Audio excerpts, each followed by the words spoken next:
Back and business mga idol, si Junmar Fajardo. Parang na-trauma sa nangyari si Maya sa nangyari kay Andre Cahilig. Napanganga na lang mga idol si Captain Chris Ross sa hustle play ni RJ Abarrientos. PBA Semifinals Game 4, San Miguel Beermen versus Barangay Ginebra. So far mga idol, 2-1 ang standing dito sa serye at pumapabor mga idol sa Gene Kings. Well, eto nga opening ng frame, aggressive start mga idol mula sa Barangay Ginebra. 6-2 nating run sa opening ng quarter. Agad umatake dyan mga idol si Scotty Thompson from the 4-point line. Yun nga lang, nakapag-counter din dyan mga idol ang San Miguel Beermen. And this time 7-2 nating run naman mga idol. Isama mo pa etong maagang tres na ginawa dyan ni Marshall Lassiter. So far mga idol, pumapabor ang momentum sa Barangay Ginebra at agad nakalamang ng 6 points papasok sa halfway ng quarter. Nagkapalitan pa dyan mga idol ng field goal ang magkaibigang sina Japet Aguilar at Junmar Fajardo mula sa kanilang elbow jumper. Nagkasunod-sunod dyan mga idol ang naitalang turnover ng SMB,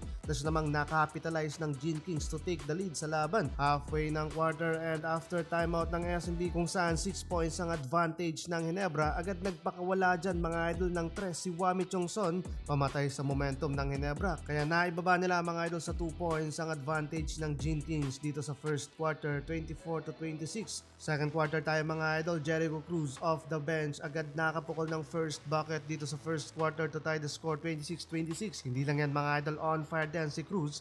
Back-to-back 3-pointer pa mga idol ang ginawa niya. Total of 8 straight points ang kanyang ikinamada. Leading scorer so far para sa SMB and taking the lead dito sa laban. Samantalang great hustle naman mga idol mula kay RJ Abarrientos. Napanganga na lang doon si Captain Chris Ross at still leading scorer pa rin mga idol ang Barangay Ginebra with only 1 point lead, 50-51. 7-2 nating run nga dyan mga idol bago nagtapos ang second quarter. 11 points to lead Ginebra para kay Scotty Thompson.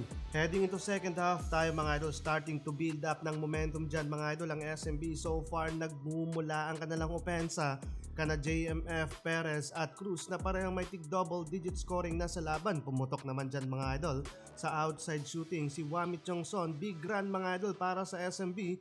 7-0 run, lumobo lang naman sa 15 points. Pinakamalaking kalamangan so far na nagawa ng San Miguel Beermen dito sa laban. Kahit si Rodney Bronjal nga mga idol, unexpected na nakapagambag pa ng perfect 2 of 2 from the 3, making 4 of 4 from the field. Pero pinakamalaking impact dyan mga idol, etong si Jericho Cruz na may plus 22. Taas ng efficiency rate ng player na ito dito sa laban. Biglang uminit mga idol ang SMB. Isa sa malaking problema dito mga idol ng Barangay Ginebra kung paano mabawasan ng kanilang turnovers. Papasok ng fourth quarter, agad tumaas sa 13/6 ang turnovers ang kanilang nakomit. 12 points nga dyan mga idol ang nakapitalize ng SMB. Big time scorer nga dyan mga idol ng SMB, etong sina Perez, Fajardo, Chongson, Cruz at si Brondial.